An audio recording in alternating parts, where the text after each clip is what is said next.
अन्नपूर्णा रेसिपीमध्ये तुम्हा सगळ्यांचं अगदी मनापासून स्वागत. सणासुदीला किंवा इतर वेळीही आपल्या घरी काहीतरी कार्यक्रम असला की आपण काहीतरी गोड बनवतो आणि अशा वेळेला साखर भात करणं आपल्याला खूप सोयीस्कर पडतं. चला तर मग आज या व्हिडिओमध्ये साखर भात कसा पटकन बनवायचा ते बघणार आहोत. इथे 3 वाट्या बासुमती तांदूळ घेतले. हे वजनाने अर्धा किलो आहेत.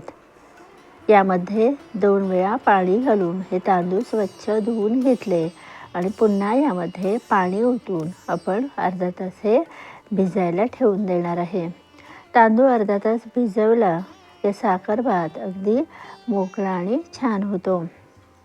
आता एका कुकरमध्ये आपण हा भात तयार करून घेणार आहोत. कुकरमध्ये मोठे 3 चमचे साजूक तूप टाकून घेतलं. इथे साखर भातासाठी साजूक तुपाचाच वापर करायचा आहे. तूप तापल्यानंतर यामध्ये 6-7 दालचिनीचे तुकडे आणि 7-8 लवंगा घालून घेतल्या. इथे आपण हे परतून घेतलं आणि अर्ध्या तासापूर्वी जो तांदूळ भिजत घातला होता तो पाण्यातून निथळून घेऊन इथे घालून घेतला. तुम्ही साखर भात करताना बासुमतीऐवजी घनसाळ किंवा इतर कोणताही वासाचा तांदूळ घेतला तरी चालतं. फक्त त्या तांदळाचा भात हा मोकळा झाला पाहिजे. भात जर मऊ आणि चिकट झाला तर साखर भातही आपला बिघडू शकतो. आता आपण हे तांदूळ मंद गॅसवर 6 ते 7 मिनटं परतून घेणार आहोत. या साखर भातामध्ये घालण्यासाठी मी 1 तास अगोदर बदाम भिजत घातले होते. त्याचे मी काप करून घेतले आणि काजूगराचेही तुकडे करून घेतले. ते आता या तांदळाबरोबर परतून घेणार आहे.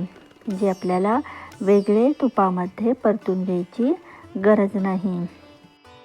आता आपण हे तांदूळ 6 ते 7 मिनटं मंद गॅसवर छान परतून घेतले आणि यामध्ये अर्धा चमचा मीठ घालून घेतलं. आता या तांदळामध्ये मध्यम आकाराचा एक लिंबूचा रस पिळून घेते. या लिंबूमधल्या बिया काढून घ्या आणि या पूर्ण लिंबूचा रस या तांदळामध्ये पिळून घ्या. लिंबाच्या रसामुळे साखर भाताला एक वेगळीच चव येते. तुम्ही नक्की वापरून बघा. आता यामध्ये आपण जेवढे तांदूळ घेतले होते त्याच्या डबल उकळतं पाणी घालून घ्यायचं आहे. इथे मी 3 वाट्या तांदूळ घेतले होते म्हणून 6 वाट्या पाणी घालून घेतलं. पाणी मात्र चांगलं उकळूनच घालून घ्यायचं आहे.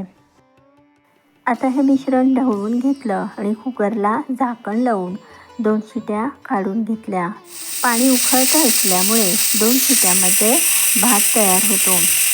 शिट्या झाल्यानंतर 7 ते 8 मिनिटांनी आपण कुकरचं झाकण काढून घेऊया आणि आता यामध्ये आपण बाकीचं साहित्य घालून घेणार आहोत. आता इथे तुम्ही बघू शकता की भात आपला मोकळा आणि मस्त झालेला आहे.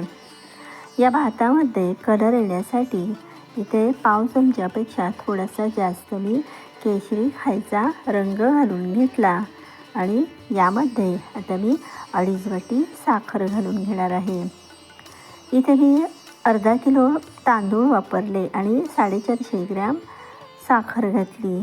तुम्हाला जर जास्त गोड आवडत असेल तर तुम्ही अर्ध्या किलोला अर्धा किलो साखर घातली तरी चालतं आणि गोड कमी पाहिजे असेल तर 2.5 वाटीपेक्षाही थोडी कमी साखर घातलात तरी चालतं.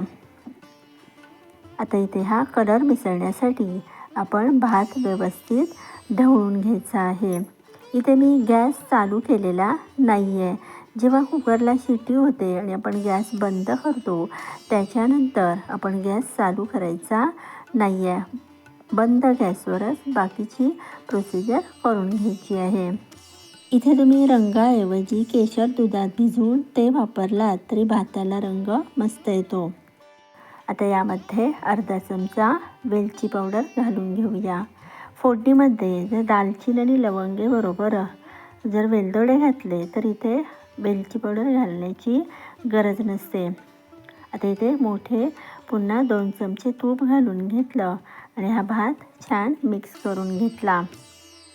इथे आपण 3 वाटी तांदळासाठी पाऊण वाटी तूप वापरलं आणि आपण यामध्ये जो लिंबू रस पिळला त्यामुळे याची आणखीनच चव वाढते.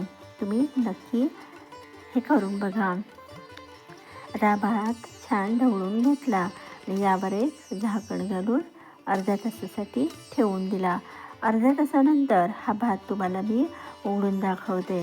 हे बघा, इथे आपण जी साखर घातली होती ती ह्या भातामध्ये अगदी छान मुरलेली आहे आणि आपला भात मोकळा आणि मस्त झालेला आहे.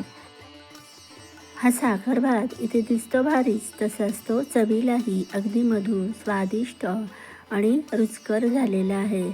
तुम्ही या पद्धतीने हा भात नक्की करून बघा.